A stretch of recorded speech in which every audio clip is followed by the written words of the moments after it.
जी बिल्कुल, मैं इस वक़्त मौजूद हूँ सियालकोट गुलशन पार्क के अंदर। मैं आपको बताता चलूँ सियालकोट में आज ईद का तीसरा रोज़ है और ईद करीब ख़त्म होने के करीब है, लेकिन सियालकोट मान चलो कि ईद अभी तक ख़त्म नहीं हो सकी।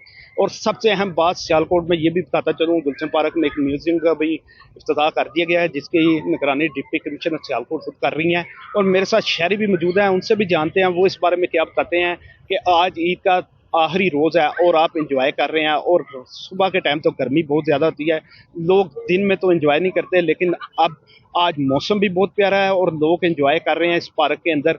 मजीद जानते हैं, उनसे पूछते हैं। ना। इसका तीसरा दिन का मौसम बहुत इतना ज़्यादा ठंडा है, इंजॉय कर रहे हैं, अपनी फैमिली के साथ आए हैं। तीसरा दिन इनका बहुत ही अच्छा गुजरा हमारा। जी नाज़रीन, जैसा कि आपने देखा शहरी बता रहे थे कि ईद का तीसरा रोज़ है और ईद ख़त्म होने पे का टाइम हो गया है और हम अपनी फैमिली के साथ एंजॉय करने आए हैं। पार्क में बहुत मज़ा आ रहा है और इंतज़ामात के हवाले से बताता चलूँ तो सिक्योरिटी के उन्होंने बहुत अच्छे इंतज़ाम किए हैं। कैमरामैन टीम के साथ इमरान अशरफ, वच न्यूज़ सियालकोट।